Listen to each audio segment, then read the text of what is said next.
is up, you guys? Hi, and how are you? Welcome back to another episode of the Reading Spot.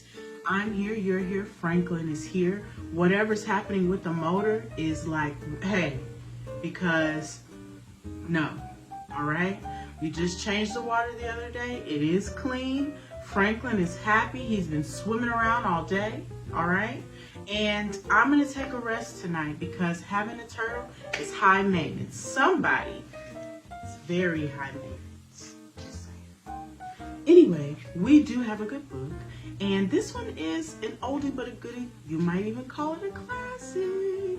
Yes, we have The Little Engine That Could. And this is a story that has been retold by Wyatt Piper. Okay, this is the back. And it has been illustrated by George and Doris Hauman. Let's do it. Chug, chug, chug, puff, puff, puff, ding dong, ding dong. The little train rumbled over the tracks. She was a happy little train. For she had such a jolly load to carry. Her cars were filled full of good things for boys and girls. There were toy animals, giraffes with long necks, teddy bears with almost no necks at all, and even a baby elephant. Then there were dolls with blue eyes and yellow curls, dolls with brown eyes and brown bobbed heads, and the funniest little toy clown you ever saw. And there were cars full of toy engines, airplanes, tops, jackknives, picture puzzles, books, and every kind of thing boys or girls could want. But that was not all. Some of the cars were filled with all sorts of good things for boys and girls to eat. Big golden oranges, red-cheeked apples, bottles of creamy milk for their breakfasts, fresh spinach for their dinners, peppermint drops and lollipops for after-meal treats. The little train was carrying all these wonderful things to the good little boys and girls on the other side of the mountain. She puffed along merrily. Then all of a sudden she stopped with a jerk. She simply could not go another inch. She tried and she tried, but her wheels would not turn. What were all those good little boys and girls on the other side of the mountain going to do without the wonderful toys to play with and the good food to eat? "Here comes a shiny new engine," said the funny little clown who jumped out of the train. "Let us ask him to help us." So all the dolls and toys cried out together, "Please, shiny new engine, won't you please pull our train over the mountain? Our engine is broken down, and the boys and girls on the other side won't have any toys to play with or good food to eat unless you help us." But the shiny new engine snorted, "I pull you. I am a passenger engine. I have just carried a fine big train over the mountain with more cars than you ever dreamed of. My train has sleeping cars with comfortable berths, a dining car where waiters bring whatever hungry people want to eat, and parlor cars in which people sit in soft armchairs and look out of big plate glass windows. I pull the likes of you, indeed not," and off he steamed to the roundhouse where engines live when they are not busy. How sad the little train and all the dolls and toys felt.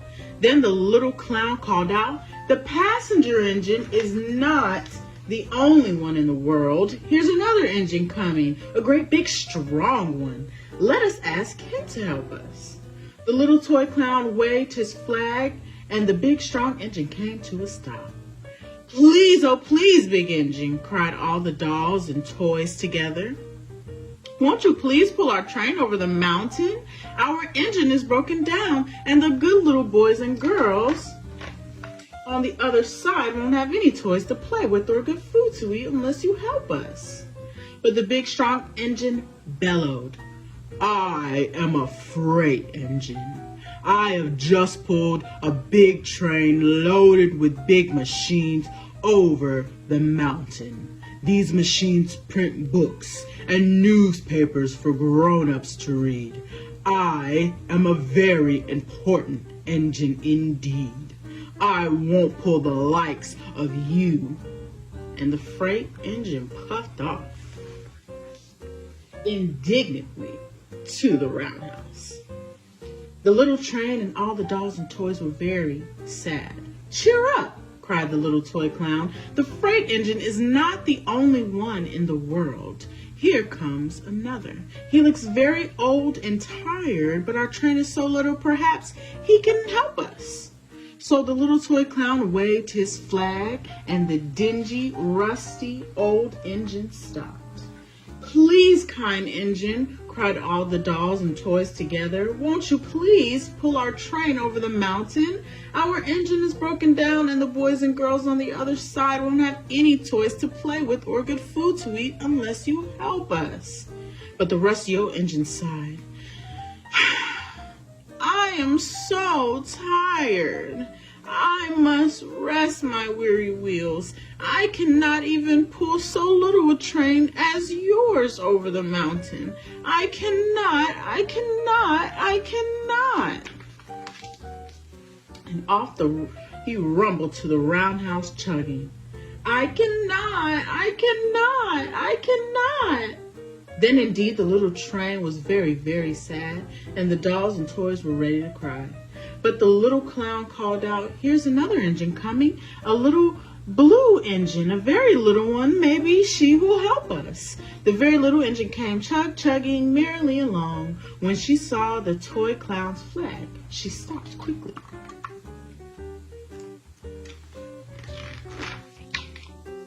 What is the matter, my friends? She asked kindly. Oh, little blue engine, cried the dolls and toys, will you pull us over the mountain? Our engine is broken down, and the good boys and girls on the other side won't have any toys to play with or good food to eat unless you help us. Please, please, help us, little blue engine. I'm not very big, said the little blue engine.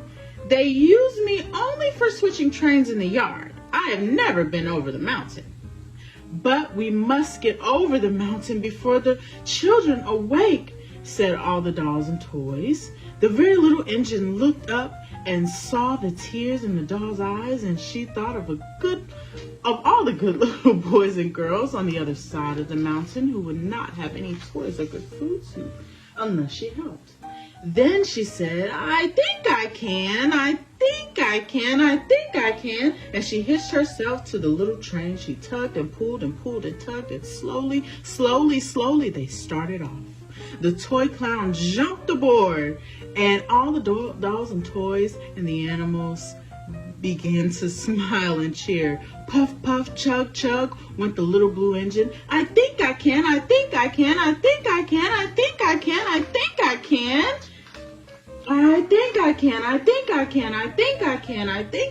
Up, faster and faster. The little engine climbed until at last they reached the top of the mountain. Down in the valley lay the city. Hooray, hooray, cried the funny little clown and all the dolls and toys. The good little boys and girls in the city will be happy because you helped us, kind little blue engine. And the little blue engine smiled and seemed to say as she puffed steadily down the mountain, I thought I could.